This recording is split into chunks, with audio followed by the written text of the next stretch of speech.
What's up, Herbalists? This is Mason, and you're listening to the Herb Rally Podcast.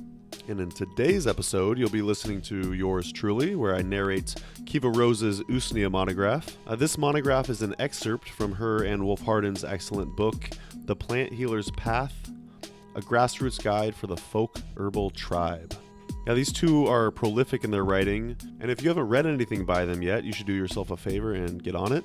You could read Kiva's excellent blog at kivasenchantments.com. Their other hub is planthealer.org, planthealer.org. This is where you can find out more about their books and their epic event, The Good Medicine Confluence. I'm not just saying this, it's definitely one of my favorite herb conferences, and it's coming up May 16th to the 20th. Yes, that's 5 full days. I did say it was epic, and it's in gorgeous Durango, Colorado. So for tickets and more info on the Good Medicine Confluence, again, just head to planthealer.org. So thanks for listening to the podcast. Let us know what you thought, and enjoy. Usnea by Kiva Rose Bell-Hardin. Common name, Usnea, old man's beard. Botanical name, Usnea barbata and other species. Energetics are cool and dry. Actions, functions, clears heat, moves damp, resolves toxicity. When the rain arrives in the Gila, the whole landscape deepens in color and space. It's as if the land, plants and all, takes a deep breath and fills itself out. Mushrooms pop up out of the forest floor, morning glory vines spiral upward, and the annual sages burst from seed to flower in the span of only a few weeks.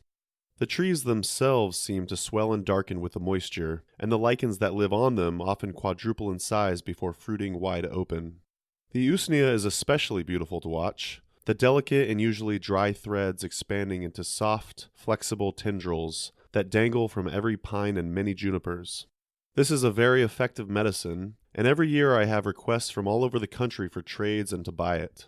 So many that I often try to teach people to find it locally rather than putting a strain on the canyon's supply. It can be difficult to find commercially, but is not uncommon in the wild. One of the best ways I know to positively ID the lichen, because there are lookalikes, is to gently pull a green, thready bit apart until you can see the white inner core. If there's no white inner core, it's not Usnea. Often found on coniferous trees, but sometimes oaks and others as well, it is sometimes only an inch long and sometimes several feet long, dangling from high branches like some long-haired wild forest creature. As a side note, lichens are not plants. Rather, they are the manifestation of a symbiotic relationship between algae and fungus.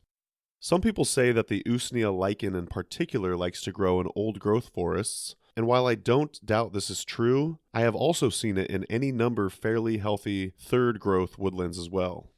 Here it tends to especially enjoy living on dying pines, though it will also grow on very much alive oaks and junipers. I'm not sure of the effect of the lichen on the trees, and have heard/read conflicting reports. When gathering Usnea, try to harvest after storms when lots of lichen will have been knocked onto the forest floor.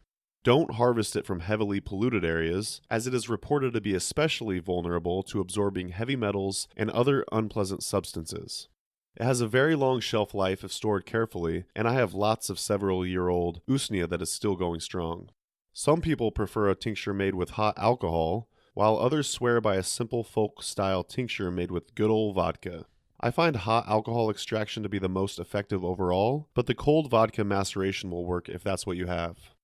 The Usnea are their own delicate medicinal miracles. They have a special affinity for rebalancing bacteria and eradicating infection throughout the mucous membranes, from mouth to lungs to gut to urinary tract. This medicine is a special gift for those with signs of infection in the lungs and bronchial area, often indicated by yellow or green phlegm, chest pain, difficulty breathing, or a fever.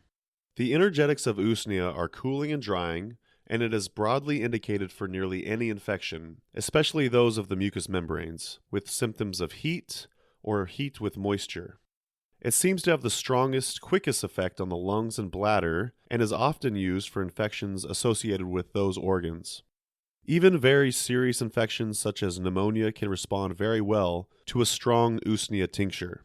While I don't particularly like speaking of herbs in terms of what microbes they kill or the trendy anti-whatevers, I do find it useful to know what bacteria Usnea is most effective against.